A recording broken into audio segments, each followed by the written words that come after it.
ఆ యొక్క వందనములు తెలియజేసుకుంటూ ఉన్నారు. దేవుని యొక్క కృపను బట్టి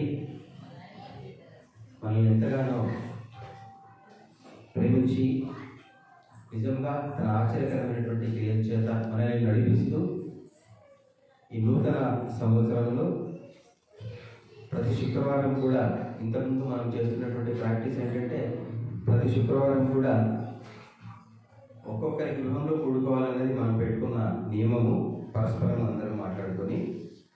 కానీ అది ఒక్కొక్కరి గృహంలో కాకుండా కేవలం ఒకరి గృహంలోనూ 2 గృహాలు 3 గృహాలు మాత్రమే పరిమితమైంది కనుక దానివల్ల వ్యక్తిగతంగా వాళ్ళకి ఏమి ఇబ్బందులు మాకు అందరికీ తెలియదు కనుక ఎవరికి ఇబ్బంది లేకుండా ప్రతి శుక్రవారం కూడా మనం ఇక్కడ కూడుకోవాలనేటువంటి ఏర్పాటును పెద్దలు తీసుకోవడం జరిగింది.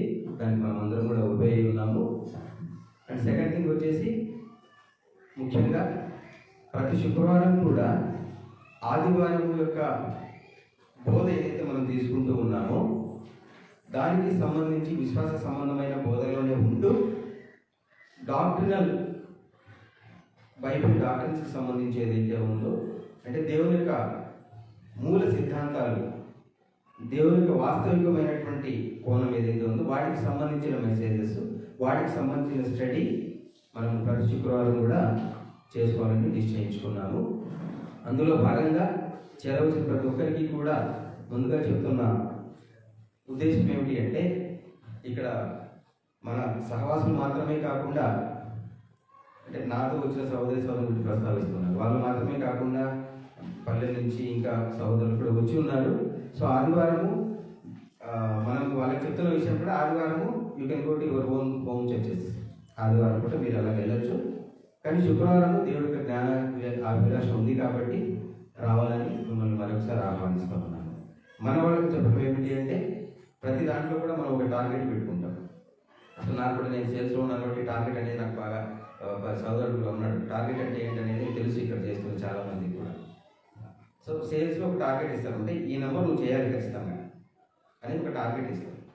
సో అంతకన్నా మించిన బాధ్యత మనందరి మీద ఉంది కనుక నేను మా సేల్స్ గ్రూప్లో ఒక మెసేజ్ పెట్టుకుంటాను. ఏమైనా అర్జెంట్ అయినప్పుడు టార్గెట్ ఇంకా దగ్గరికి వచ్చేసినప్పుడు at least each one do one అని పెడతాను. అంటే ఒక్కొక్కరు కనీసం ఒకటి చేయండి, అందరూ చేస్తే ఒక ఫలితం వస్తుంది అని ఉద్దేశం అనమాట. సో అదే స్లోగన్ మనం కూడా తీసుకుందాము. అట్లీస్ట్ ఇవాళ నుంచి మన ప్రయత్నం మనం ఒక టార్గెట్గా తీసుకొని ఈ సత్యాన్ని వెల్లడి చేయడంలో each one at least bring one not do one. అలా చేసుకొని దేవుని యొక్క జ్ఞానాన్ని మనం ఈ ప్రపంచంలో విస్తరింపజేయాలి. అందుకే మనకి ఇచ్చాడు ఆ జ్ఞానం. మనం చాలాసార్లు జ్ఞాపకం చేసుకున్నాం. అంత గొప్ప జ్ఞానము మన దగ్గరికి వచ్చిందంటే ఇక్కడ ఇమిడిపోవడానికి కాదు, ఇక్కడ నుంచి మళ్ళీ పారవెళ్ళి బయటికి వెళ్ళిపోవడానికి బయటకు ఇచ్చారట. సో అది ఒకసారి మీకు జ్ఞాపకం చేస్తూ ఉన్నాను. మరి మొదటిసారి కాబట్టి కాస్త చెప్పవలసిన విషయాలు. ఇక నెక్స్ట్ ఫ్రైడే నుంచి వస్తూ ఉన్నప్పుడు దయచేసి ఒక పెన్ పేపర్ తెచ్చుకోవడం మర్చిపోకండి అని జ్ఞాపకం చేస్తాము. ఎందుకంటే స్టడీ వైజ్ జరుగుతుంది కాబట్టి మనం ఏం తీసుకుంటే మళ్ళీ మనం ధ్యానించుకోవడానికి మనకు అవకాశం ఉంటుందనేది నా యొక్క ఉద్దేశం. మనం వాక్య భాగంలోకి మనం ప్రవేశించుకున్నాం. మీరందరూ చూసి ఉన్నారు మన యొక్క ఈ వాక్య భాగానికి సంబంధించిన మూల వాక్యము రోమిలకు రాసినటువంటి పత్రిక 11వ అధ్యాయము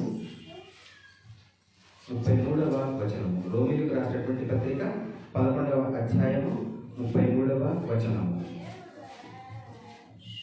ఆహా, దేవుని బుద్ధి జ్ఞానం బాహుళ్యము ఎంతో గంభీరము, ఆయన తీర్పులు శోధింపను ఎంతో అశక్యములు, ఆయన మార్గం ఎంతో అగమ్యములు. చూసాను. ఇప్పుడు చదువుతున్న మాట దేవుని బుద్ధి జ్ఞానముల బాహుళ్యము ఎంతో గంభీరము అనేది ఇవాళ మనం బేస్లైన్గా తీసుకొని ఆ మాట గురించి మనం ధ్యానించుకుంటూ ఉన్నాం. సో అది ఎలాంటి గంభీరత్వాన్ని కలిగి ఉంది, దేవుడి యొక్క ఆలోచన, దేవుడి యొక్క బుద్ధి, ఆ జ్ఞానము ఎలాంటి గంభీరత్వాన్ని కలిగి ఉందనేది ఒకసారి మనం జాగ్రత్తగా ఆలోచించుకుందాం. ఇందులో 2 భాగాలు. మొదటి భాగం ఏమిటి అంటే వాస్తవంగా బైబిల్ని మనము అక్షరానుసారమైన స్థితిలో చదివినప్పుడు ఆయన జ్ఞానం ఎలా మనకు కనిపిస్తుంది, అక్షరానుసారమైన స్థితి కాకుండా ఆత్మానుసారమైన స్థితిలోనికి మనం వెళ్ళి ఆ మాటల్ని ధ్యానించినప్పుడు ఎలా మనకు బైబిల్ కనిపిస్తుంది. రెండింటికి చాలా వ్యత్యాసం ఉంది. 2 బైబిల్ నుంచే కనిపిస్తాయి మనకి. నేను ఇప్పుడు 2 అర్థాలు కూడా మాట్లాడబోతున్నాను. ఆయన బుద్ధి జ్ఞానంలో బాహుల్యము చాలా గొప్పది, సందేహం లేదు దాంట్లో. కానీ ఈ బుద్ధి బాహుల్యము అంత గొప్ప బాహుల్యము నిజంగా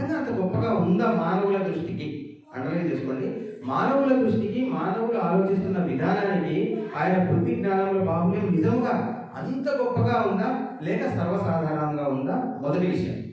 రెండవదిగా సర్వసాధారణంగా ఉంటే అంత గొప్పగా ఎలా మనం చెప్పగలుగుతున్నాము అనే దానికి సమాధానము రెండో భాగంలో మనకి ఇవ్వబడినటువంటి సమయంలో మనం చూసుకున్నాం. ప్రియ సహోదరి సహోదరి, ఇదంతా మనం ధ్యానిస్తున్నప్పుడు మొట్టమొదటిగా ఆది నుంచి ఏం జరిగిందన్నది మనకి ఒకసారి జ్ఞాపకం చేసుకుందాం. ఆదిలో దేవుడు ఒక మానవుడిని చేసేటప్పుడు అతనికి ఏం కావాలి అనేది చుట్టూ ప్రిపేర్ చేశాడు. ఫస్ట్ ఆదాము చేసేటప్పుడు ఆదాము జీవించడానికి ఆదాముకి ఏం కావాలి అనేది మొట్టమొదటి అన్నీ చేసిన తర్వాత ఆదామును చేశాడు. సహోదరి సహోదరులు, ఎంత గొప్ప ప్రేమ మొదటి విషయం కదా. నిజంగా అంటే నాకు బిడ్డ పుట్టినప్పుడు విషయాలు నేను జ్ఞాపకం చేసుకుంటాను. మీరు ఒకసారి జ్ఞాపకం చేసుకుంటాం, ఆలోచించండి ఒకసారి. నేను మా వాడు పుట్టినప్పుడు తర్వాత చేశాను నేను అన్నీ.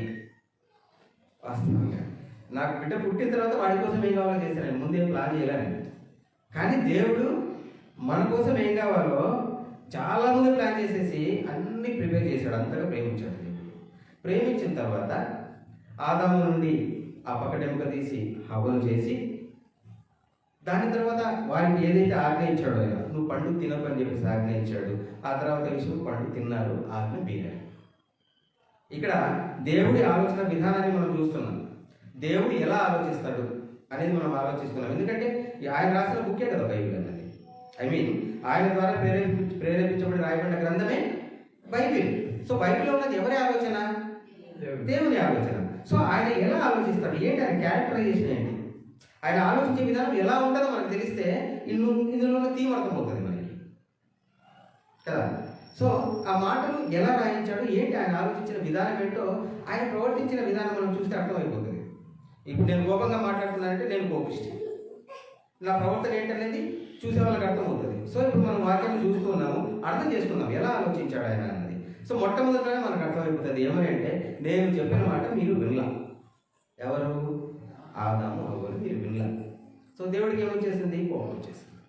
సో నేను చెప్పిన మాట మీరు, నేను ఒక ఆజ్ఞ ఇచ్చాను, పండు తినకండి అని చెప్పేసి. సో పండు తినకండి అని ఆజ్ఞాపించిన తర్వాత మీరు నా మాట వినలా, కాబట్టి మీరు ఏమైపోతారు? నిశ్చయంగా చస్తారు. ఆ తర్వాత చెప్పిన వాడి మాట కాదు, ముందే చెప్పాడు, అది అమలు చేశాడు. ఎందుకు అమలు చేశాడు? చెప్పిన మాట వినలేదు కనుక కదా. సో ఇక్కడ ఒక క్యారెక్టర్ ఆలోచించండి, జాగ్రత్తగా ఆలోచించండి. మనం ఉన్నది స్టడీలో ఉన్నాం. సో జాగ్రత్తగా ఆలోచించంటే ఆయన వ్యక్తిత్వం అనేది మనకు అనిపిస్తుంది. చెప్పిన మాట వినకపోతే ఆయన ఏం చేస్తాడు? శిక్షిస్తాడు అనేది మనం ఇక్కడ చూస్తున్నాం కదా. సో తను చెప్పింది వింటే ఓకే, చెప్పకపోతే శిక్ష అనేది ఆయన యొక్క వ్యక్తిత్వంగా మనం ఇక్కడ చూడగలుగుతా ఉన్నాం. ప్రియ సహోదరి సహోదరులారా, అలాగే జరుగుతూ వచ్చింది. దాని తర్వాత చాలా మందిని చూశాడు ఆయన. తర్వాత యాకోబు గారి దగ్గరికి వచ్చేటప్పటికి ఒక జనాంగాన్ని ఆయన ఎన్నుకున్నాడు, వాళ్ళకు ధర్మశాస్త్రం ఇచ్చాడు. సో ధర్మశాస్త్రం ఇచ్చిన తర్వాత వాళ్ళు ఏమైనా దాన్ని పాటించారా? ఖచ్చితంగా పాటించలేదు. సో వాళ్ళు కూడా ఈయన చెప్పిన మాటని వినలా. నేను చెప్పిన మాట నువ్వు వింటే నా వాడివి, నువ్వు వినలా, సో నువ్వు నా వాడివి కాదు. సేమ్ ఇక్కడ రిపీట్ అయింది. ఇశ్రాయేలు కూడా ధర్మశాస్త్రం ఇశ్రాయేలుకి ఇచ్చిన తర్వాత వాళ్ళు కూడా సానుకూలంగా స్పందించలేదు, దేవుడిని విసర్జించారు. సో నేను చెప్పిన మాట మీరు వినలేదు కనుక నేను కూడా మిమ్మల్ని ఏం చేస్తున్నాను? విసర్జిస్తున్నాను, విడనాడాను అని చెప్పేసి దేవుడు ఆ కృపను ఏం చేశాడు? మళ్ళీ అన్యుల మీదకి వచ్చింది కదా. ఇదంతా మనం గమనించినప్పుడు ప్రియ సహోదరి సహోదరులారా, ఆ వ్యక్తిత్వం మనకు అర్థమవుతాం. సో దేవుడు చెప్పినప్పుడు వింటే ఓకే, వినలేదు అంటే అది శిక్ష పడుతుంది. దేవుడు వాళ్ళని ఏం చేస్తాడు? వదిలేస్తాడు అనేటువంటి అది మనకు కనిపిస్తుంది అనేది. అలా ఆ వ్యక్తిత్వం మనకు కనిపిస్తూ ఉంది కదా. ఆదాము అలాగే అన్నాడు. మొట్టమొదట ఈ మెంటాలిటీ ఆదిలోనే చూస్తాం. ఆదాము ఎందుకు ఆయన శపించాడు, ఎందుకు ఆ విధంగా చేశాడంటే చెప్పిన మాట వినలేదని కదా. అంటే అప్పుడు ఆదాము మీద ఆయన కోపం వచ్చింది. కయ్యను హేబెల్ ఇన్సిడెంట్లో మనం అలాంటి క్యారెక్టర్ చూస్తాం. దేవుడు ఒకరికి సానుకూలంగా ఉన్నాడని చెప్పి ఇంకొక ఆయన ఏం చెప్పాడు? ఏం చేశాడు?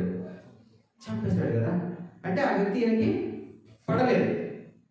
ఎందుకు? దేవుడు ఆయన యొక్క అర్పణను అంగీకరించాడు, నేను తెచ్చిన అర్పణని అంగీకరించలేదు. ఆ వ్యక్తి అంటే ఈయనకి పడలేదు. పడని వ్యక్తి కాబట్టి ఇతను ఏం చేసేసాడు? చంపేశాడు. దేవుడు కూడా అదే కదా చేస్తూ ఉన్నాడు. చూసారు, మానవుడు అలాగే ఆలోచించాడు. జాగ్రత్తగా నేను మళ్ళీ బయట చెప్తున్నాను. మానవుడు ఎలా ఆలోచించాడు? తనంటే పడని వ్యక్తిని అతను ఏం చేశాడు? చంపేశాడు. కదా. దేవుడు కూడా ఏం చేశాడు? తన మాట వినని వాళ్ళని ఏం చేశాడు? చంపేస్తా ఉన్నాడు కదా. ఇజ్రాయెల్ కూడా ధర్మశాస్త్రం ఇచ్చినప్పుడు ఆయన అలాగే చేశాడు. నేను చెప్తే మీరు వినరా అని చెప్పేసి ఇజ్రాయెల్ కూడా ఆయన ఏం చేశాడు? వదిలేశాడు అన్నటువంటి విషయాన్ని మనం ఇక్కడ చూస్తూ ఉన్నాం. ప్రియ సహోదరి సహోదరులారా. అలాగే ప్రభు యొక్క కాలం వచ్చిన తర్వాత చూడండి ఒకసారి పేతురు గారు రాసినటువంటి 2వ పత్రిక 3వ అధ్యాయము 10వ వచనము. పేతురు గారు రాసినటువంటి 2వ పత్రిక 3వ అధ్యాయము 10వ వచనము.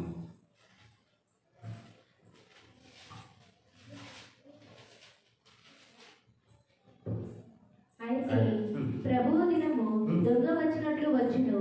ఆ దినమున ఆకాశములు మహాధ్వనితో గతించిపోవును, పంచభూతములు ఇక్కడమైన నేత్రముతో నయమైపోవును, భూమి దాని మీద ఉన్న కృత్యములను కాలిపోవును. చూసారా దేవుడు ఎంత వెక్స్ అయిపోయాడు అంటే, దేవుడు ఎంత పరితాపం చెందుతూ ఉన్నాడు అంటే ఎవ్వరు కూడా ఆయన మాట వినట్లేదట కదా. అందుకే ఏం చేస్తా ఉన్నాడు? ఎవరి కోసమైతే భూమిని చేశాడో మనం ఆలోచించాం కదా, మనం పుట్టక ముందే మన కోసం అంతా ప్రిపేర్ చేసి ఉంచాడు ఆయన.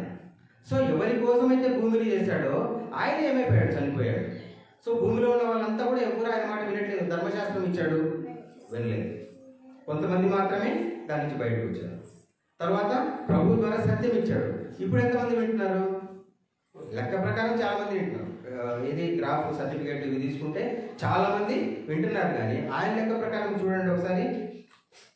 లూకాసు వార్త 18వ అధ్యాయము 8వ వచనం. లూకాసు వార్త 18వ అధ్యాయము 8వ వచనం. ఆయన వారికి త్వరగా న్యాయము తీర్చును, వారి విషయమే కదా ఆయన దీర్ఘశాంతము. మాట్లాడుకుంటూ ఆయన వారికి త్వరగా న్యాయము తీర్చును, వారి విషయమే కదా ఆయన దీర్ఘశాంతము చూపుచున్నాడని మీతో చెప్పుచున్నాను. అయినను మనుష్య కుమారుడు వచ్చినప్పుడు ఆయన భూమి మీద విశ్వాసం కనుగొనునా? చూసారా, మనుష్య కుమారుడు వచ్చినప్పుడు ఆయన భూమి మీద అసలు విశ్వాసమును కనుగొనునా అంటే అంత ల్యాక్ అయిపోతుంది, అంత కరువు అయిపోతుంది విశ్వాసము. లెక్క ప్రకారం విశ్వాసం పెరుగుతా ఉన్నారు. మీరు ఆలోచించాలి. లెక్క ప్రకారము విశ్వాసులు పెరుగుతున్నారు, కానీ ప్రభువు లెక్క ప్రకారము ఆయన వచ్చేటప్పటికీ అసలు భూమి మీద విశ్వాసాన్ని నేను కనుగొంటానంటే అర్థం ఏంటి? విశ్వాసము చాలా ఉండొచ్చు, చాలా తక్కువ ఉంటుంది. అసలు ఎవరు కనుగొనాలంటే దేవుడికి మాత్రమే కనిపించే విశ్వాసం చాలా తక్కువ పరిమాణంలో ఉంటుంది అని చెప్పేసి ఈ యొక్క వాక్యం ద్వారా మనం చూస్తా ఉన్నాం. ప్రియ సహోదరి సహోదరులారా కదా. కాబట్టి ఈ లెక్క మనం చూసినప్పుడు ఇంతవరకు మనం చూసుకున్నటువంటి విషయాన్ని పరిశీలించుకుంటూ వస్తే ఆయన వ్యక్తిత్వం ఏంటి అని మనకు తెలుస్తూ ఉందంటే, ఆయన చెప్పినట్లు వింటే ఆయన దగ్గరకు తీస్తాడు, ఆయన చెప్పినట్టు వినలేదు అంటే ఆయన శిక్షిస్తాడు, వదిలేస్తాడు. ఇది క్యారెక్టర్ మనకు కనిపిస్తూ ఉంది కదా. దాన్ని బలపరిచేటువంటి విషయాలు చూద్దాం. ఇంకా నేను చెప్పింది మీకు నమ్మకంగా లేకపోతే దేవుడు ఏంటబ్బా ఇలా ఎందుకు చేస్తాడు అని మీకు ఏదైనా డౌట్ వచ్చినా కూడా దీన్ని బలపరిచే విషయాలు కొన్ని చూసుకుందాం. చూడండి ఒకసారి. యెషయా గ్రంథము 66వ అధ్యాయము 24వ వచనము. యెషయా గ్రంథము 66వ అధ్యాయము 24వ వచనము.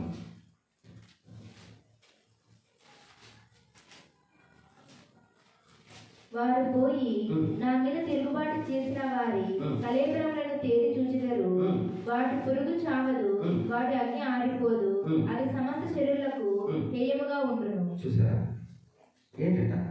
నా మీద తిరుగుబాటు చేసే వారి కళేబరాలను మీరు చూస్తారు, వాటి పురుగు చావదు, వాటి అగ్ని ఆరిపోదు. ఇది దేన్ని సూచిస్తూ ఉంది? నిత్య నరకాన్ని సూచిస్తూ ఉంది.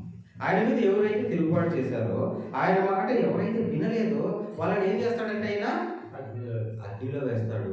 అది కూడా ఎలా? వాటి పురుగు చావదు, అగ్ని ఆరదు. నిన్ననే మా ఊళ్ళో ఒక సోదరుడికి నాకు ఒక దాదాపు మధ్యాహ్నం కూర్చుంటే సాయంకాలం వరకు సంభాషిస్తూ వస్తున్నాం. మన మీకు అందరికీ తెలిసిన డేనియలు, నేను, ఇంకో సోదరుడు. వాటి పురుగు చావదు, అగ్ని ఆరదు అంటే ఇవ్వబడిన అర్థం ఏంటంటే, ఇలాగా ఇప్పుడు నేనున్నాను, చరణ్ ఉన్నాను, నన్ను ఏం చేస్తాడు దేవుడు అంటే శరీరంతో అట్లే వేసేస్తాడు. అక్కడ శరీరం కాలుతూ ఉంటుంది, కానీ నేను చచ్చిపోను.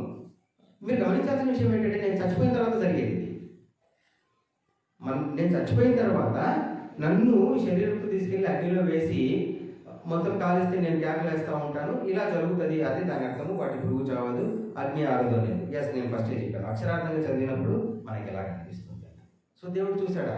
తన మాట ఎవరైతే విన్నారో వాళ్ళని ఏం చేస్తూ ఉన్నాడు? ఇలాంటి శిక్షకి ఆయన పంపిస్తున్నాడు. క్లియర్గా చెప్పాడు దేవుడు, నా మీద తిరుగుబాటు చేసిన వారి కళేవరములు.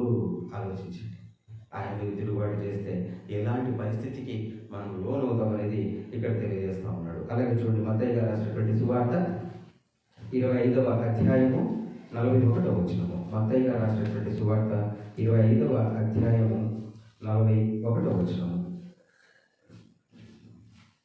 అప్పుడు ఆయన ఎడమ వైపున ఉండు వారిని చూసి, క్షమింపబడిన వారలారా, నన్ను విడిచి అపవాదికి వారి దూతలకును సిద్ధపరచబడిన నిత్యాగ్నిలోనికి పోవుడి. నిత్యాగ్నిలోనికి పోవుడి. మీ మాట వినలేదనుక శపించబడిన వారలారా, నేను ఎవరి కోసం అయితే సిద్ధం చేశానో నిత్యాగ్ని, నిత్యము మండుతున్నటువంటి అగ్నిలోనికి మీరు వెళ్ళిపోండి అనేటువంటి మాటను ఇక్కడ కూడా మనం చూస్తా ఉన్నాము.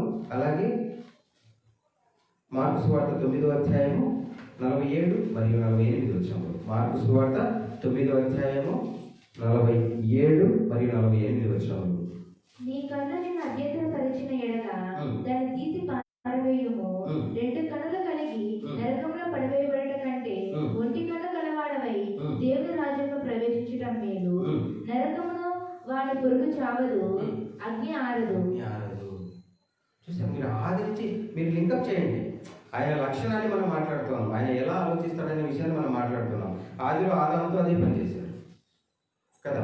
తర్వాత ఇశ్రాయేలు కూడా విసర్జించాడు, నవాళ్ళు కాకుండా వెళ్ళిపోయారు. ఆ తర్వాత ఇప్పుడు మనం చూస్తున్న విషయం ఏంటి, ఎవరైతే ఆయనను విసర్జిస్తారో, ఆయన మాటలు వినరో, ఇక్కడ కాసేపు ఒక్క నిమిషము మనం ఆగి ఆలోచిద్దాం. ఇంతవరకు మనం నేర్చుకున్నటువంటి విషయాలు ఆలోచించండి. ఇప్పుడు మాట్లాడిన విషయాలన్నీ ఒకసారి పెట్టి నేను చెప్పబోతున్న విషయం ఒకసారి ఆలోచించండి. మన లోకల్ పొలిటీషియన్ ఇంకొకరు ఉన్నారు. ఏ పొలిటీషియన్ కానివ్వండి, అతను ఏం చేస్తాడు అంటే మొత్తం అందరూ తన వైపు ఉండాలని కోరుకుంటాడు. ఎవరైతే లేరనుకో, తను చెప్పిన మాట వినరనుకోండి, అలాగే ఆ పొలిటీషియన్ ఏం చేస్తాడు, చంపేయటమో లేదా ఇబ్బంది పెట్టడమో, అతన్ని ఏ మేరకు ఇబ్బంది పెట్టాలో ఆ మేరకు పెడతాడు. ఇక కాదు అన్నప్పుడు ఏం చేస్తాడు, ప్రాణమే తీసేస్తాడు. ఒక పొలిటీషియన్, రాజకీయ నాయకుడు, డన్. ఒక మనిషి తీసుకున్నాం, పొలిటీషియన్ కాదు, జస్ట్ ఒక నార్మల్ మనిషి, ఒక సగటు మనిషిని తీసుకుంటాం. ఆ సగటు మనిషి, ఇప్పుడు నేనే ఉన్నాను, నేను చెప్పిన మాట ఎవరైనా వినలేదనుకోండి, వాళ్ళ మీద నాకు కోపం వచ్చేస్తుంది. అతను నా మాట వినట్లేదు అంటే వాళ్ళని ఇబ్బంది పెట్టడానికి ట్రై చేస్తాను. నేను ఒక సగటు మనిషిగా మాట్లాడుతున్నాను కదా. ఒక సగటు మనిషి అయినా, ఒక పొలిటీషియన్ అయినా, ఎవరైనా కూడా ఎవరైతే తన మాట వింటారో వాళ్ళని దగ్గరికి తీస్తారు, ఎవరైతే తన మాట వినారో వాళ్ళని దూరంగా పెట్టేస్తారు, వాళ్ళని ఇబ్బంది పెట్టడానికి ప్రయత్నిస్తారు కదా. అదే పని దేవుడు కూడా చేశాడు కదా, అవునా కదా. అదే పని మనం చూస్తున్నది అదే. ఒక మానవుడు ఎలా ఆలోచిస్తాడో దేవుడు కూడా ఎలా ఆలోచించాడు, అలాగే ఆలోచించాడు. నువ్వు నా మాట వినవా, చచ్చిపో. మీరు నన్ను తిరుగుబాటు చేశారా, నరకం ప్లేస్ కాల్ చేస్తాను కదా. ఇలాగే మాట్లాడాడు. ఒక మానవుడు ఎలా స్పందిస్తాడో అలాగే దేవుడి స్పందనను కూడా మనం ఇక్కడ చూస్తా ఉన్నాం. ప్రియ సహోదరి సహోదరులారా, ఒక్కసారి మనం చదువుకున్న ప్రారంభ వాక్యానికి వెళ్దాం. రోమీయులకు రాసినటువంటి పత్రిక 11వ అధ్యాయము 33వ వచనము. రోమీయులకు రాసినటువంటి పత్రిక 11వ అధ్యాయము 33వ వచనము. ఆహా, దేవుని బుద్ధి జ్ఞానముల బాహుల్యము ఎంతో గంభీరము, ఆయన తీర్పులు శోధింపనెంతో అవశ్యములు. ఆయన బుద్ధి జ్ఞానముల బాహుల్యము ఎంతో గంభీరం కదా, చాలా గంభీరమైంది. ఇంతవరకు మనం ధ్యానించినటువంటి అంశంలో మానవ తలంపులు అందరికీ ఏమైనా ఉందా దాంట్లో? ఒక మానవుడు ఎలా స్పందిస్తాడో దేవుడు కూడా అలాగే స్పందిస్తున్నాడు కదా. మరి అంత గంభీరమైనటువంటి జ్ఞానం ఏముంది, అంత శోధింప శక్యము కానటువంటి తీర్పు ఏముంది బైబిల్లో అన్నది మనం ఒక్కసారి జ్ఞాపకం చేసుకోవాలి. ఆ విషయాన్ని జాగ్రత్తగా ఆలోచించండి. మనం ఇంతవరకు చదివింది బైబిల్లో ఉన్నదే. సో ఇంతవరకు మనం బయటపడిన దేవుని యొక్క లక్షణం ఏమిటి అంటే, తనని ఎవరైతే విసర్జిస్తారో, తనని ఎవరైతే తన మాట వినారో వారిని ఆయన ఏదో శిక్షకి గురి చేస్తూ ఉన్నాడు. సో మానవుడు కూడా అలాగే చేస్తాడు కదా. సో మానవుడు ఆలోచించినట్లే దేవుడు కూడా ఆలోచిస్తాడు అని నేను ఇప్పుడు చెబితే మీరు ఒప్పుకోవడానికి సిద్ధంగా ఉన్నారా? ఖచ్చితంగా కాదు. ఆ వాక్యంలో ఉన్న భారం చూడండి. ఆయన బుద్ధి జ్ఞానముల బాహుల్యము ఎంతో గంభీరం. ఒక్కసారి ఆలోచించండి. ఇప్పుడు ఇంతవరకు మనం ధ్యానించుకున్న అంశానికి ఆ మాటకి ఏమైనా పొంతనుందా? యెషయా గ్రంథం 55వ అధ్యాయం 9వ వచనం.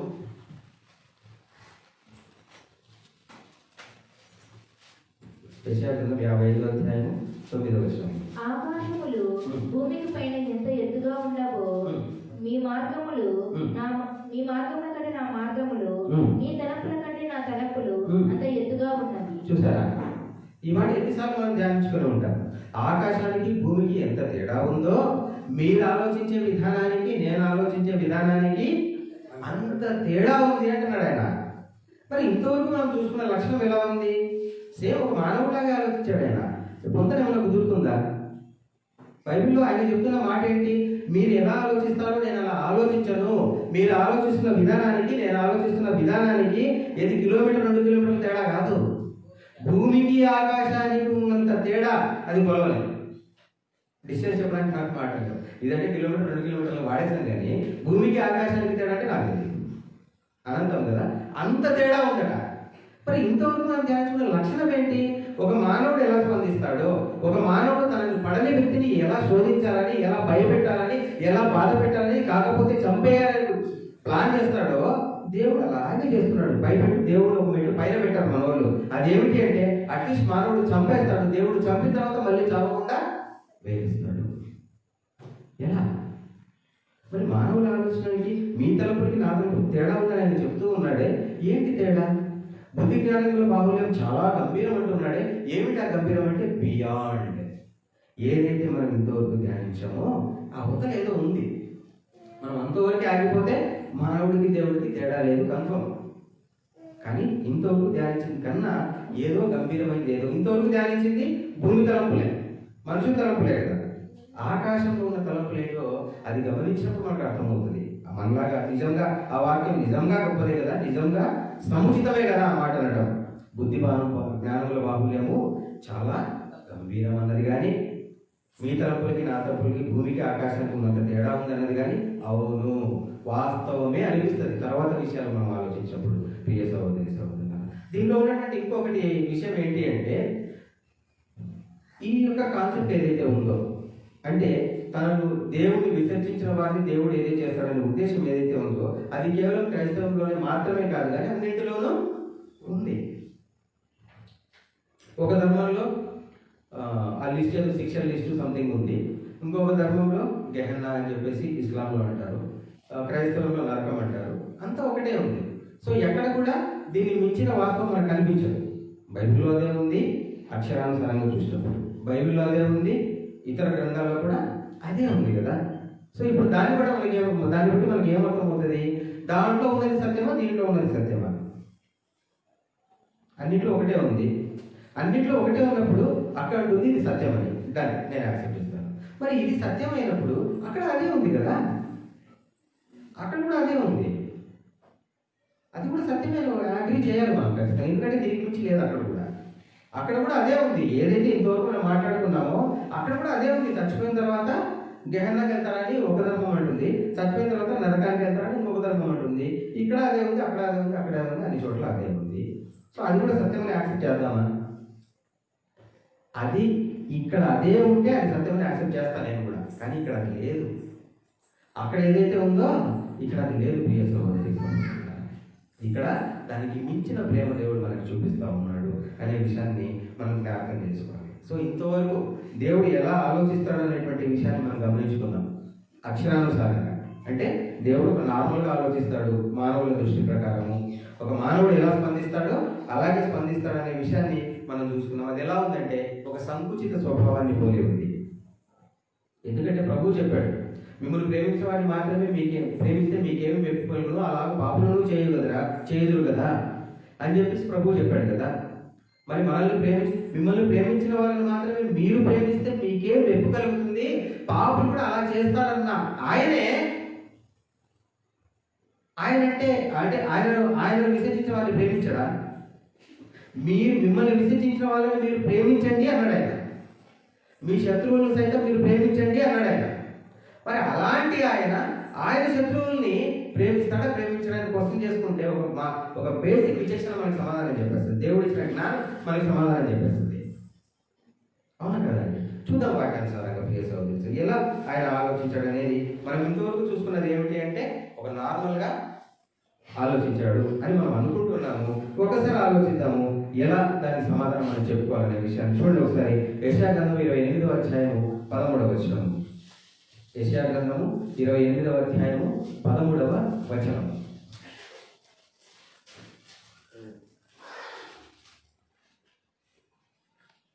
నత్తివారి పెదవుల చేతను అన్య భాషతోనూ ఈ జనులతో మాట్లాడుచున్నాడు. అయినను వారు విననులరైరి, కావున వారు వెళ్ళి వెనుకకు మొక్కి విరుగబడి చిక్కుబడి పట్టబడినట్లు ఆజ్ఞ వెంబడి ఆజ్ఞ, ఆజ్ఞ వెంబడి ఆజ్ఞ, సూత్రము వెంబడి సూత్రము, సూత్రము వెంబడి సూత్రము, కొంత ఇచ్చట కొంత అచ్చట యెహోవా వాక్యము మీకు వచ్చును అని చెప్పి ఇక్కడ తెలియజేస్తా ఉన్నాడు. సో మనం కొంత ఇచ్చట మాత్రమే గమనించాం కనుక ఆయన అందరిలాగే రెస్పాండ్ అవుతున్నాడు. సో కొంత అచ్చట ఏముంది వీటన్నిటికీ సంబంధించినది కూడా మనం ఎప్పుడైతే గమనించుకుంటామో అప్పుడే మనకు దేవుని యొక్క కంప్లీట్ క్యారెక్టర్, ఆయన రూపం మనకు అర్థమవుతుంది. ఆయన రూపం ఏంటి? దేవుడు ప్రేమ స్వరూపం. That's it. అదే ఆయన రూపం. మరి ఇంతవరకు గమనించినప్పుడు మనం ఎక్కడైనా ఆయన ప్రేమ స్వరూపంగా కనిపిస్తారా? మనలాగా ఆలోచిస్తే కనిపిస్తాడు. మనలాగంటే ఎలా? నన్ను వీళ్ళందరూ ప్రేమిస్తున్నారు, నేను వీళ్ళని ప్రేమిస్తాను, అప్పుడు ప్రేమ స్వరూపే. మరి ప్రేమించడం సంగతి ఏంటి? జాగ్రత్తగా మన దేవుని వాక్యాన్ని ఆలోచించాలి. దేవుడు ప్రేమ స్వరూపి. ఆ ప్రేమతోనే ఆయన యొక్క కార్యాలయం నడిపిస్తున్నాడు. ఇచ్చట కొంచెము అచ్చట కొంచెము. అది ఎలా? ఇచ్చట కొంచెం అచ్చట కొంచెం చదివితే ఎలా ఒక కన్క్లూజన్కి వస్తుందో ఒక ఉదాహరణ ద్వారా వాక్య పనులకు వెళ్దాము. ప్రకటన గ్రంథము 12వ అధ్యాయము 6వ వచనము. ప్రకటన గ్రంథము 12వ అధ్యాయము 6వ వచనము.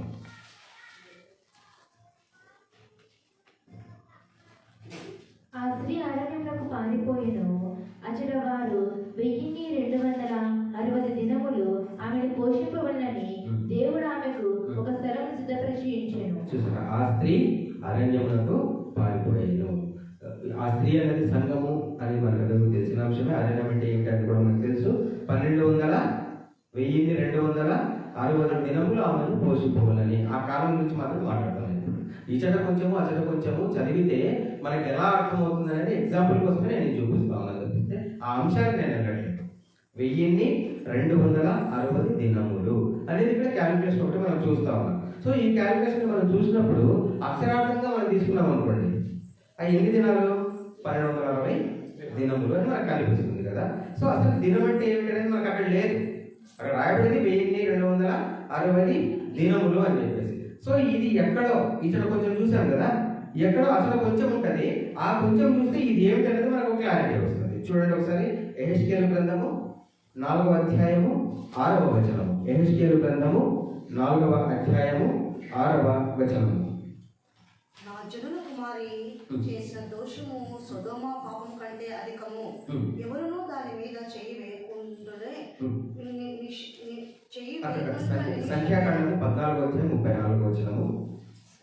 సంఖ్యాకాండము 14వ అధ్యాయం 34వ వచనము.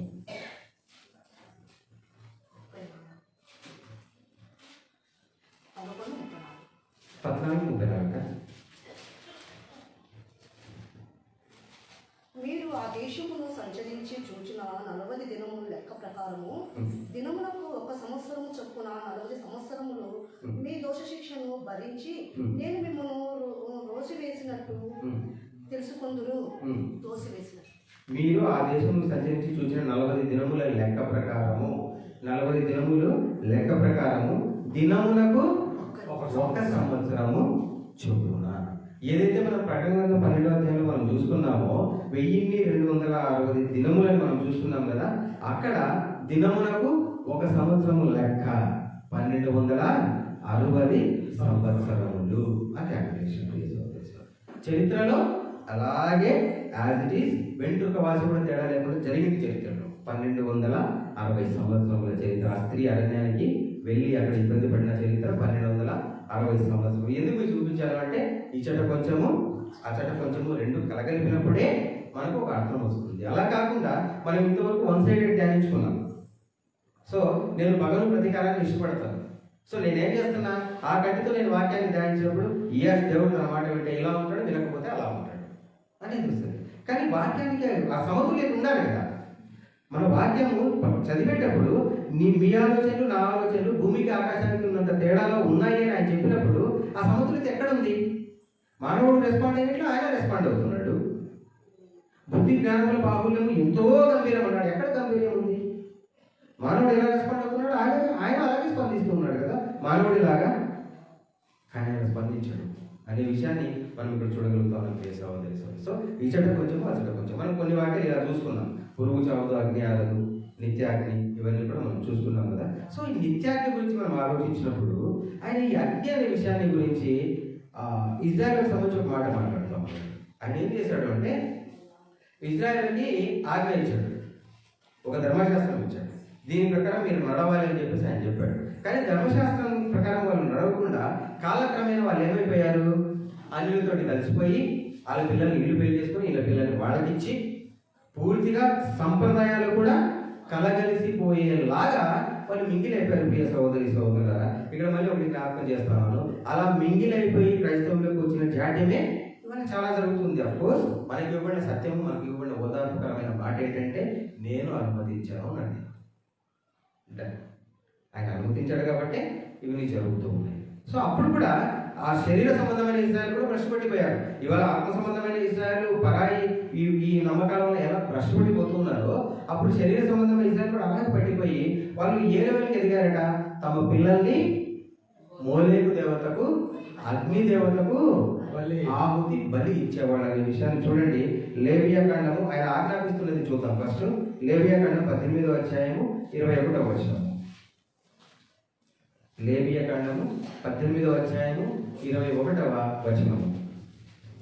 నీవు ఏమాత్రమును ఈ సంతానమును మొలేకు నిమిత్తము అగ్నిగుండమును దాటనీయకూడదు, నీ దేవుని నామమును అపవిత్రపరచకూడదు, నేను యెహోవాను. ఆయన ఎవరితో మాట్లాడుతున్నాడంటే ఆయన ప్రౌడ్గా చెప్పాడు, మీరు నా జనాంగము అని చెప్పేసి. ప్రౌడ్గా ఒక అతిశయంతో కలిగినటువంటి మాట అది. మీరు నా జనాంగం అన్నటువంటి ఆ జనాంగం ఏం చేశారట? మోలేకు దేవత నిమిత్తము అంటే పరాయి వాళ్ళ దేవత, ఆ మోలేకు అగ్ని దేవత, మోలేకు దేవత నిమిత్తము ఆ పిల్లల్ని బలించారు అనేటువంటి విషయాన్ని ఇక్కడ మనం చూస్తాం. ఆలోచించండి ఒకసారి దేవుడు వైపు ఉంటే. మీరు నా జనాంగము, మిమ్మల్ని చూస్తే ఇంతటి వివేకం కలిగిన జనాంగమా దేవుని జనాంగం అని మిగిలిన వాళ్ళంతా అనుకోవాలంట. అలాంటి జనాంగం ప్రియ సహోదరి సహోదరులారా ఎలాంటి స్థితిలోకి దిగజారిపోయారంటే వాళ్ళ పిల్లల్ని అగ్ని దేవతకి బలిచేటువంటి స్థితికి దిగజారిపోయారనే విషయాన్ని మనం ఇక్కడ చూస్తాము. దేవుడు ఏం చెప్పాడు? మీరు అలా చేయకండి అన్నాడు. అప్పుడు స్టార్ట్ చేయలేదు. వాస్తవంగా దేవుడు ఏ మాట అయితే చెప్పాడో అది చేస్తూ వచ్చారు వీళ్ళు. అంటే చెయ్యొద్దు అని చెప్పిన ప్రతి మాట చేస్తూ వచ్చారు కదా. సో చూడండి వాళ్ళు ఏం చేశారో. ద్వితీయోపదేశకాండం 12వ వచనం. ఇది కూడా ఆజ్ఞాపిస్తున్నాడు ఆయన. ద్వితీయోపదేశకాండము 12వ అధ్యాయము 31వ వచనం. తమ దేవతలకు వారు చేసినట్లు నీవు నీ దేవుడైన యెహోవాను గురించి చేయవలదు. ఏలయనగా యెహోవా ద్వేషించు ప్రతి హేయ క్రియను వారు తమ దేవతలకు చేసిరి. వారు తమ దేవతల పేరిట తమ కుమారులను తమ కుమార్తెలను అగ్నిహోత్రములలో కాల్చివేయుదురు కదా. ఇక్కడ కూడా ఆజ్ఞాపిస్తున్నారు. వాళ్ళు ఏం చేస్తారు? తమ కుమారులను కుమార్తెలను అగ్నిలో వేసి కాల్చేస్తారు కదా. మీరు అలా చేయకండి అన్నాడు ప్రియ సహోదరి సహోదరులారా. ఇవి రెండు కూడా ఆయన వాళ్ళకి ఆజ్ఞాపిస్తున్న విషయాన్ని మనం చూసుకున్నాము. ఇంత ఆజ్ఞాపించినా కూడా తన జనాంగమైనటువంటి ఇజ్రాయెల్ ఏం చేశారు అనేది 2వ రాజుల గ్రంథము 17వ అధ్యాయం 17వ వచనము. 2వ రాజుల గ్రంథము 17వ అధ్యాయము 17వ వచనము. మరియు తమ కుమారులను కుమార్తెలను అగ్నిగుండమును దాటించి శకునమును చిల్లగిత్తమును వాటిని చేసుకొని యెహోవా దృష్టికి చెడుదనము చేయుటకై తమను తాము అమ్ముకొని ఆయనకు కోపం పుట్టించింది. చూసారా వాళ్ళు ఏం చేశారట? ఏదైతే ఈయన చేయకు అని చెప్పాడో అదే విషయాన్ని వీళ్ళు ఏం చేశారు? తమ కుమారులను కుమార్తెలను అగ్నిగుండమును దాటించి. కీర్తనల గ్రంథం 106వ అధ్యాయము 36 మరియు 37 వచనములు. కీర్తనల గ్రంథము 106వ అధ్యాయము 36 మరియు 37 వచనములు మనం ధ్యానిస్తూ ఉన్నది దేవుడు ఎలా ఆలోచిస్తాడనే విషయాన్ని ధ్యానిస్తున్నాం. వారి విగ్రహములకు పూజ చేసిరి. అవి వారికి ఉరి ఆయను. మరియు వారు తమ కుమార్తెలను దయ్యములకు బలిగా అర్పించిరి. నిరపరాధ రక్తము వారు తమ కుమార్తెలను దయ్యములకు బలిగా అర్పించి. ఇది బయట గురించి కాదు, ఇప్పుడు కూడా ప్రశ్నిస్తా ఉన్నాడు. అందరినీ ప్రశ్నించట్లేదు ఆయన. ఆత్మ సంబంధమైన ఇజ్రాయెల్ ఎవరైతే సెలెక్ట్ అవుతున్నారో వాళ్ళని క్వశ్చన్ చేస్తా ఉన్నాడు. అక్కడ శరీర సంబంధమైన ఇజ్రాయెల్ గురించి మాట్లాడుతూ ఉన్నారు. వాళ్ళ కుమార్తెలను దయ్యములకు బలిగా అర్పించిరి అగ్నిలో అని చెప్పేసి మాట్లాడుతారు. ఈ ప్రాక్టీస్ గురించి, అంటే ఈ ఆచారం ఏదైతే చేస్తా ఉన్నారో ఈ ఆచారాన్ని బయట వాళ్ళు చేసినప్పుడు ఎక్కడ క్వశ్చన్ చేయలేదు వాళ్ళు. ఆయన మీరు బైబిల్ అంతా వెతికినా కూడా బయట వాళ్ళు ఇలా చేస్తారో అన్నాడు తప్పిస్తే, వాళ్ళలాగా మీరు చేయొద్దు అన్నాడు తప్పిస్తే, చేసే వాళ్ళని ఎక్కడ క్వశ్చన్ చేయలేదు. బయట వాళ్ళ గురించి ప్రస్తావనే లేదు. బయటి వాళ్ళలాగా మీరు ఉండకండి అన్నాడు. కానీ వాళ్ళలాగా వీళ్ళు చేసే లోపల వీళ్ళ గురించి ఒక మాట మాట్లాడుతూ ఉన్నాడు. మీరు ఇలా చేశారు అని తెలిసి ఆయన ఒక మాట మాట్లాడుతూ ఉన్నాడు. ప్రియ సోదరులారా, ఇది మనం చాలా ఆలోచించవలసినటువంటి వచనం. ఇర్మియా గ్రంథము 19వ అధ్యాయము 5వ వచనము. ఇర్మియా గ్రంథము 19వ అధ్యాయము 5వ వచనము. నేను విధింపనిదియు సెలవీయనిదియు నా మనసులకు తోచనిదినైన ఆచారాన్ని ఆచరించిరి. తమ కుమారులను దహన బలులుగా కాల్చుటకై బయలులకు బలిపీఠములను కట్టించిరి. చూసారు, మనం నిత్యాగ్ని గురించి మాట్లాడుతున్నాం. ఆయన ఆలోచన, ఆయన లక్షణం ఎలా ఉంది మనం ఇంతవరకు గమనించినప్పుడు, ఆయన నేనంటే పడని వాళ్ళను, అంటే దేవుడు అంటే పడని వాళ్ళను, దేవుడిని విసర్జించిన వాళ్ళను, దేవుడి మీద తిరుగుబాటు చేసిన వాళ్ళను ఆయన ఏం చేస్తాడు? కళ్యాణాల గురించి మాట్లాడాం కదా, వాటి పురుగు చావదు, అగ్ని ఆరదు, నిత్యాగ్నిలో వాళ్ళు ఉంటారు అని చెప్పేసి మనం చదువుకున్నాం కదా నిత్యాగ్ని గురించి. ఆ నిత్యాగ్నికి సంబంధించి ఒక మాట మాట్లాడుతున్నాడు. నిత్యాగ్ని కాదు, అగ్నికి సంబంధించి ఒక మాట మాట్లాడుతున్నాడు. ప్రియ సోదరులారా, నేను మీకు చెప్పాను మీ పిల్లల్ని కాల్చదు, మీ పిల్లల్ని బలి ఉందని నేను మీకు చెప్పాను. కానీ మీరు చేశారు. కానీ మీరు ఏ పనైతే చేస్తున్నారో, మీ పిల్లల్ని అగ్నిదేవతకి మొలేకు దేవతకి బలి ఇస్తున్నారు కదా, అది మీరు ఏ పనైతే చేస్తున్నారో నేను విధించలేదు. అలా చేయమని నేను విధించలేదు, సెలవీయలేదు, చెప్పలేదు, నా మనసుకి తోచలేదు. అట్లీస్ట్ అగ్నిలో పిల్లల్ని కాల్స్తారనే ఆలోచన కనీసం నా మనసులో కూడా తోచలేదు అన్న దేవుడిని ఇవాళ నీ పిల్లల్ని అగ్నిలో వేసి చావకుండా చంపేస్తావు అని మనం అనగలుగుతున్నామంటే దేవుడి ఆలోచన ఎలా ఉంది, దేవుడి గురించి మనం ఎలా ఆలోచిస్తున్నాం అనేది బేసిక్గా మనం ఆలోచించాలి. మీకు అర్థమైంది అనుకుంటాను. మీ పిల్లల్ని అగ్నిలో వేసి కాల్చడం అనేది కనీసం అట్లీస్ట్ నా మనసుకు తోచలేదే అని అన్న ఆయన ఇప్పుడు ఎలా తయారు చేస్తాం ఆయన్ని? నీ పిల్లల్ని అగ్నికి ఆహుతి చేస్తావు అని చెప్పేసి మనం అంటా ఉన్నామే. దేవుడి క్యారెక్టర్ని మనం ఎలా అర్థం చేసుకుంటా ఉన్నాం? ప్రేమ స్వరూపిగా అర్థం చేసుకుంటా ఉన్నామా? కేవలం ఆయన పగా ప్రతీకారం తీసుకునే వ్యక్తిలాగా అర్థం చేసుకుంటున్నామా? లేక ఒక మనిషిలాగా, ఒక సాధారణ మనిషిలాగా? ఇంకా నేను చెప్తున్నాను, ఒక సాధారణ, ఎందుకంటే మెచ్యూర్డ్ అయిన వ్యక్తి అంత త్వరగా కోపడ్డాడు. జనరల్గా మెచ్యూర్, నేను బిబ్లికల్గా చెప్పట్లేదు, అట్లీస్ట్ లోకపరంగా మెచ్యూర్డ్ అయిన వ్యక్తి తనాన్ని కోపడ్డు. ఎందుకులో కోపించుకోవడం అంటాడు. బిబ్లికల్గా అయిన వ్యక్తి ఖచ్చితంగా కోపడ్డాడు. ఒక సాధారణ మనిషి ప్రవర్తించేలాగా దేవుడు కూడా ప్రవర్తిస్తాడు అనేటువంటి దశకి ఇవాళ చాలా మంది వెళ్ళిపోయిన విషయాన్ని మనం జాగ్రత్తగా అర్థం చేసుకోవాలి. ఆయన అంటా ఉన్నాడు ఇజ్రాయేలుతో, నీ పిల్లల్ని కాల్చడం అనే విషయాన్ని నేను అట్లీస్ట్ ఆలోచించలేదే అన్న దేవుడు ఇవాళ తన పిల్లల్ని ఏది కనీసం ఆ ఇజ్రాయేలు వేసిన పిల్లలు కాల్చి చనిపోతారు. కానీ ఈయన ఏం చేస్తాడు? చనిపోకుండా నిత్యాగ్నిలో వేసేస్తాడు. అనే ఒక దశకు దేవుడి యొక్క క్యారెక్టర్ని, దేవుడి యొక్క లక్షణాన్ని మార్చివేయబడింది ఈ కాలంలో. అంటే మనం ఎంత జాగ్రత్తగా బైబిల్ ధ్యానించాలో చూడండి. ఒకసారి చూడండి, ఇర్మియా గ్రంథము 9వ అధ్యాయము, ఇర్మియా గ్రంథం 9వ అధ్యాయము 24వ వచనము. అతిశయించువాడు దేని బట్టి అతిశయింపవలనగా భూమి మీద కృప చూపుచు నీతి న్యాయం జరిగించుచున్న యెహోవాను నేనే అని గ్రహించి నన్ను పరిశీలనగా తెలుసుకొనుటను బట్టి అతిశయింపవలను. చూసారు, మాట చాలా సింపుల్ గా ఉంది, మనం చదివిన మాట. కానీ ఒక్కసారి రిపీట్ చేయాలి. అతిశయించువాడు దేనిని బట్టి అతిశయింపవలనగా భూమి మీద కృప చూపుచు నీతి న్యాయం జరిగించుచున్న చేయుచున్న ఉమ్. యెహోవాను నేనే అని యెహోవాను నేనే అని గ్రహించి ఉమ్. నన్ను పరిశీలనగా తెలుసుకున్నట్టు బట్టి ఉమ్. ఆశ్చర్యపోవలను. చూసారా, యెహోవాను నేనని గ్రహించి ఎలా తెలుసుకోవాలట? పరిశీలనగా. ఎవరు నేను శరణ్, మిమ్మల్ని ఎవరైనా శరణ్ అంటే మీరే, దాంట్లో డౌట్ ఉండదు కదా. దానికి పరిశీలన తెలుసుకోవాల్సిన అవసరం ఏముంది? బైబిల్ చదివితే దేవుడు అర్థమైపోతాడు. కానీ ఆయన ఏమంటా ఉన్నాడు? యెహోవాను నేనే అని పరిశీలనగా చూస్తే కానీ అర్థం కాదు నిజమైన యెహోవా ఎవరని. ఇవాళ లోక దృష్టిలో యెహోవా ఎవరు?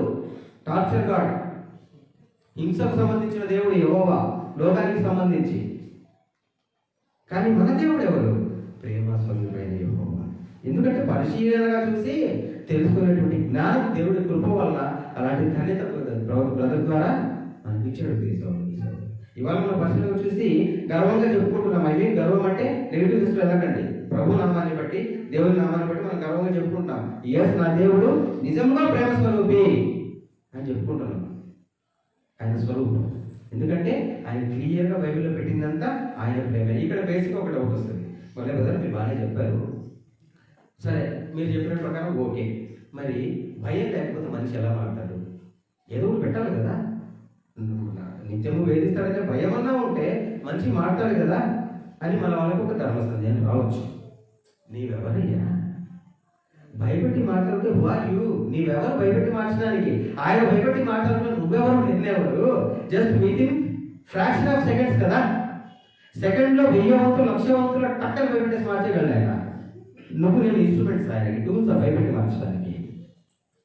భయపెట్టి మారడం అనేది ఆయన ఉద్దేశమే కాదు ప్రియ సోదరు. ఎందుకంటే వాక్యం క్లియర్గా సెలవిస్తుంది, పరిపూర్ణమైన ప్రేమ ఉన్న చోట భయం ఉండదు.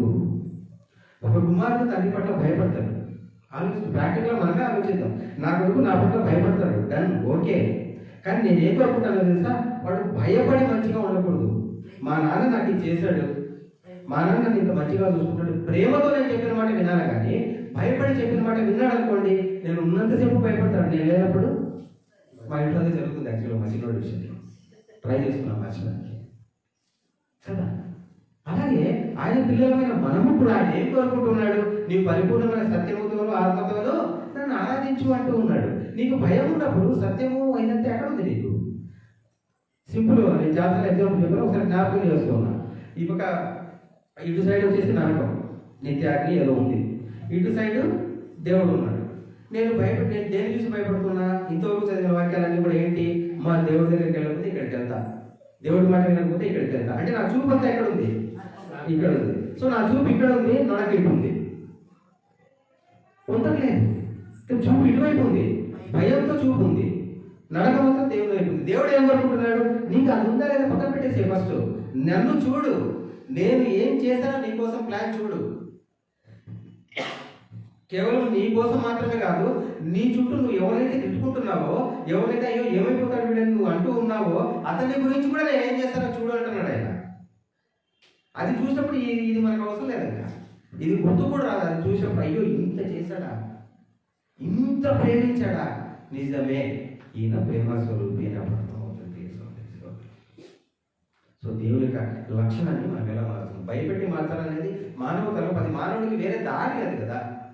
మానవుడికి వేరే దారి లేదు. భయపడి మార్చాలనుకుంటాడు, అది దారి లేదు. మరి దేవుడు కూడా అదే దారి అంటే ఎట్లా? నీ జ్ఞానం వరకు ఒక పరిమిత జ్ఞానము, పరిమిత కాలం బతుకుతావు, పరిమిత జ్ఞానం ఉంది, అన్నింటిలోనూ పరిమితం నీకు. నెక్స్ట్ ఏం జరుగుతుందో నీకు తెలియదు.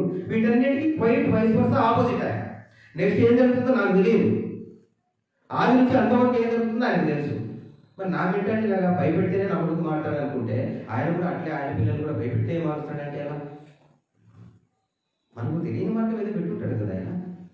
జాగ్రత్తగా మనం ఆలోచించాలి. అందుకే అంటాడు ఆయన, మీ ఆలోచనలకి నా ఆలోచనలకి భూమికి ఆకాశానికి ఉన్నంత తేడా ఉంది, ఇలాగ నేను ఆలోచించను అని అంటున్నాడు ఈ సహోదరి సహోదరులు. కాబట్టి ఆయనతో మనము ఒక మాట కూడా చూసుకున్నాం. భూమి ఏమైపోతుందట? మన కోసం ఏర్పాటు చేసిన భూమి మనమందరం భ్రష్టు పెట్టిపోయాం కనుక భూమిని కూడా ఏం చేస్తాడు ఆయన? కాల్ చేస్తాడు అనే విషయాన్ని కూడా మనం చూసుకున్నాం కదా. అక్కడ కొంచెం చూసుకున్నాం, ఇచ్చట కొంచెం కూడా చూద్దాం. చూడండి ఒకసారి ప్రసంగి గ్రంథము 1వ అధ్యాయం 4వ వచనం. ప్రసంగి గ్రంథము 1వ అధ్యాయము 4వ వచనం.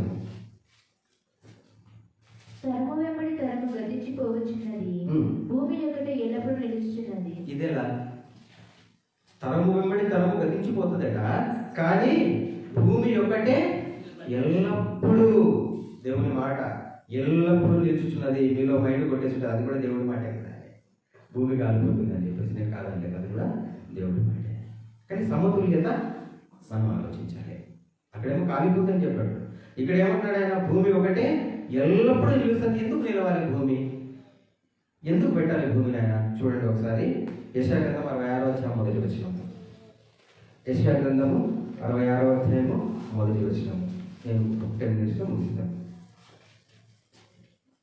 యెహోవా ఇలాగ ఆజ్ఞించుచున్నాడు, ఆకాశము నా సింహాసనము, మ్మ్. భూమి నా పాదపీఠము. ఆకాశము నా సింహాసనము, భూమి నా పాదపీఠము. అక్కడ ఆయన పాదపీఠాన్ని ఏం చేస్తానని చెప్పాడు? కాల్ చేస్తానని చెప్పాడు. ఇక్కడ ఏమంటున్నాడు? భూమి ఒకటే ఎల్లప్పుడూ నిలుచును అని చెప్తున్న విషయాన్ని మనం ఇక్కడ చూస్తున్నాం. ప్రియ సహోదరి సహోదరులు, ఈ రెంటి మధ్య సమతుల్యత ఏంటో ఒకసారి చూద్దాము.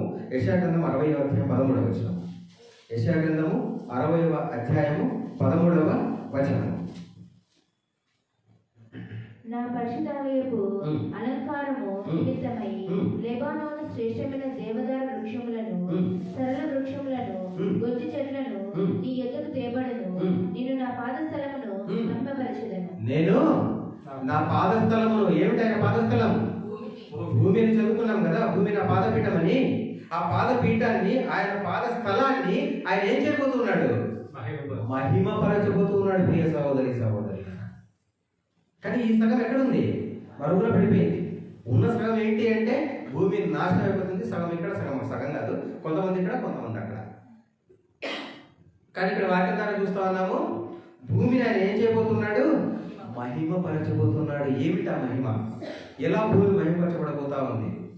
హబక్కూకు గ్రంథము 2వ అధ్యాయము 14వ వచనము. హబక్కూకు గ్రంథము 2వ అధ్యాయము 14వ వచనము.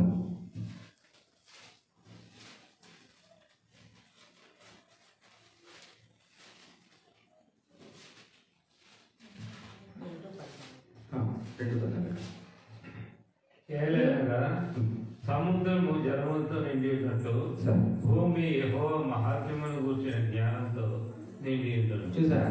సముద్రము జలములతో నిండి ఉన్నట్లు భూమి యెహోవాను గూర్చిన జ్ఞానముతో నిండి ఉండును. మరి భూమి లేకపోతే ఇవన్నీ ఎలా?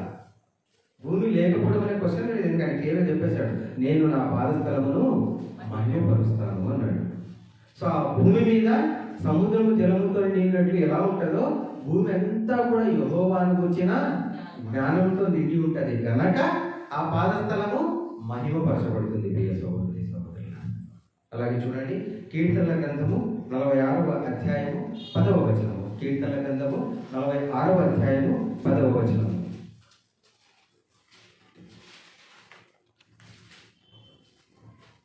ఊరకుండుడి, మ్మ్. నేను దేవుడనని తెలుసుకొనుడి. మ్మ్. అన్య జనులలో నేను మహాత్యుడను నగుదును. మహోన్నతుడనగుదును. భూమి మీద మ్మ్. నేను మహోన్నతుడనగుదును. భూమి మీద నేను మహోన్నతుడనగుదును. ఇప్పుడు అయ్యాడు ఆయన. ఇంత ముందుగా మన వాక్యం చూస్తున్నాం లూకాసు వార్తలో. ఆయన వచ్చినప్పుడు భూమి మీద విశ్వాసమును కనుగొనునా అన్నాడు. ఇక మహోన్నతుడు ఎప్పుడు అవ్వాలి? ఎప్పుడు భూమి అంతా ఆయన జ్ఞానం నిండాలి. ఆయన పాదస్థలం ఎప్పుడు మహిమపరచబడాలి. అదంతా నెరవేరాలంటే భూమి అయితే ఉండాలిగా. సో ఆ భూమి మీద ఏమవుతాడట? నేను మహోన్నతుడనగుదును అని చెప్పేసి తెలియజేస్తా ఉన్నాడు. సో ఫస్ట్ ఆఫ్ ఏంటి? ఆయనలో ఉన్నటువంటి పగా ప్రతీకారాలకు సంబంధించి వాక్యాలు వాడాలి అనుకుంటే అవే వాడేస్తాను. ఎందుకంటే నేను భయపడించాలనుకుంటే అవి మాత్రమే చూపిస్తాను. సో నేను బైబిల్ ఆ కోణంలో చూసినప్పుడు ఇవి చూసినా నాకు వేరే వెళ్ళిపోతుంది కదా. ఇంత క్లియర్గా దేవుని మాట ఇక్కడ జ్ఞాపకం చేస్తున్నాడు మనం ఆలోచించాలి. అందుకే ఆయన అన్నాడు, నన్ను పరిశీలనగా తెలుసుకో, నేనే యెహోవానని. ఎందుకంటే యెహోవా డూప్లికేట్స్ చాలా ఉన్నాయి, చాలా ఉన్నాయి. ఆయన సంబంధించిన డూప్లికేట్స్ క్రైస్తవంలోనే ఉన్నారు.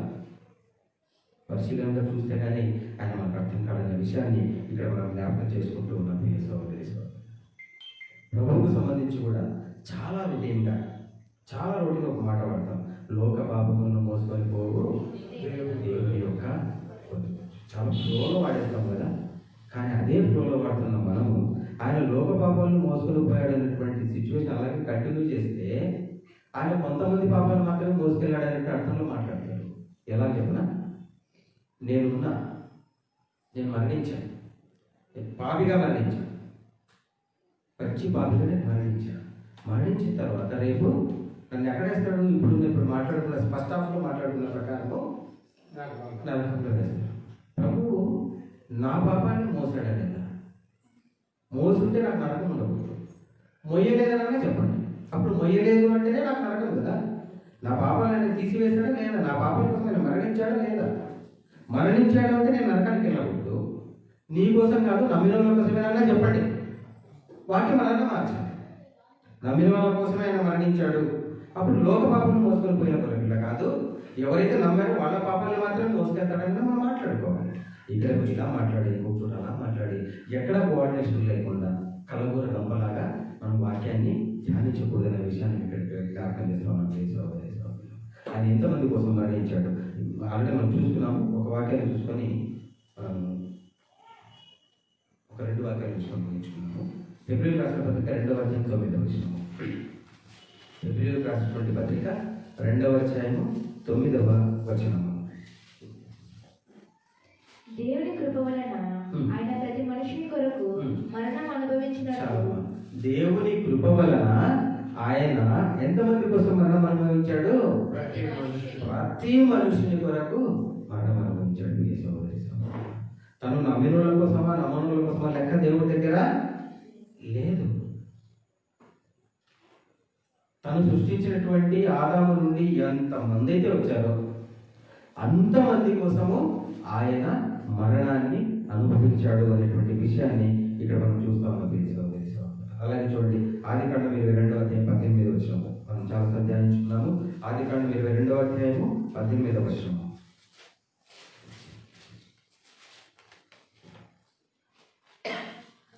మరియు నీవు నా మాట వినినందున భూలోకంలోని సర్వ జనులన్నీ నీ సంతానం వలన ఆశీర్వదింపబడును, నా తోడని ప్రమాణం చేసి ఉన్నానని యెహోవా. భూలోకంలోని జనులన్నీ కూడా అబ్రహాము సంతానం వలన ఆశీర్వదించబడాలని చెప్పి లేకుండా ఎవరి పేరిట ప్రమాణం చేస్తున్నాడు ఆయన? నా పేరిట అని మైసెల్ఫ్, నా పేరిట నేను ప్రామిస్ చేస్తా ఉన్నాను అని చెప్పేసి ఆయన అంటా ఉన్నాడు కదా. సో వీటన్నిటిని నెరవేర్పు క్రమమే భూమి మీద మహోన్నతులు అవ్వడం కానీ, సముద్రం జలముతో నిండినట్టు భూమి అంతా ఆయన కూర్చున్న జ్ఞానంతో నిండి ఉండటం కానీ, ప్రతి మోకాలు ఆయన ఎదుట వంగడము, ప్రతి నాలుగు ఆయన రక్షకులను అంగీకరించడం కానీ, ఇవన్నీ కూడా ఎప్పుడు జరగాలి అంటే ఇది ఎప్పుడైతే నెరవేరుతుందో, ఈ వాగ్దానం అబ్రహాంకి ఇచ్చిన వాగ్దానం ఎప్పుడైతే నెరవేరుతుందో అప్పుడు అన్నీ కూడా నెరవేరుతూ ఉన్న విషయాన్ని మనం ఇక్కడ జ్ఞాపకం చేసుకోవాలి. ఒకసారి ప్రారంభ వాక్యాన్ని ధ్యానించుకొని మనం ముగించుకుందాం. రోమిలకు రాసినటువంటి పత్రిక 11వ అధ్యాయం 33వ వచనము. రోమిలకు రాసినటువంటి పత్రిక 11వ అధ్యాయము 33వ వచనము. ఆహా, దేవుని బుద్ధి జ్ఞానముల బాహుల్యము ఎంతో గంభీరము, ఆయన తీర్పులు శోధింపనెంతో అశక్యములు, ఆయన మార్గములు ఎంతో అగమ్యములు. చూసారా, ఇప్పుడు పడుతుంది కదా ఈ వాక్యానికి, దేవుని క్యారెక్టరైజేషన్కి, దేవుడి లక్షణానికి మనకు పోలిక కుదురుతూ ఉండాలి కదా. మనం ఫస్ట్ హాఫ్లో గమనించినంత వరకు ఒక మానవుడిలాగా ఆలోచించాడు ఆయన. ఒక రాజకీయ నాయకుడు, ఒక మానవుడు ఎలా ఆలోచిస్తారో అలాగే ఆయన కూడా ఆలోచించాడు కదా. కానీ వాస్తవంగా ఆయన బుద్ధి జ్ఞానముల బాహుల్యము చాలా చాలా చాలా గంభీరమైనది. ఆయన ఆలోచన విధానం మన ఆలోచన విధానానికి, భూమికి ఆకాశానికి మధ్య తేడా ఉంది. భూమిపరమైన ఆలోచన ఏంటి అంటే ఒక సాధారణమైన స్పందన, కానీ ఆయన ఆలోచన అసాధారణమైంది.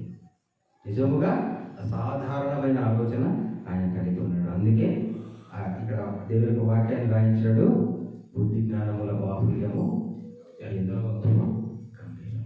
సో అటువంటి గంభీరమైనటువంటి ఆయన బుద్ధి జ్ఞానానికి సంబంధించినటువంటి ఈ బైబిల్లోని అనేకమైనటువంటి అంశములు ప్రతి శుక్రవారం కూడా ఇక్కడ మనం ధ్యానం చేయాలని ఏర్పాటు చేసుకున్నాం కనుక మరొకసారి మీకు జ్ఞాపకం చేస్తా ఉన్నాను. 6:15కు పాటలు స్టార్ట్ చేసి 2 పాటలు మాత్రమే పాడి 6:30కు ఖచ్చితంగా వాక్యాన్ని మొదలెట్టుకొని 7:30కి మనం ముగించుకొని ఇక్కడ నుంచి. ఎందుకంటే దయచేసి ఈ ప్లాన్ ఎవరు కూడా డిస్టర్బ్ చేయాలని నమ్ముతూ ఉన్నాను. 2 ముగ్గురున్న సమయపాలన అయితే జరుగుతుంది.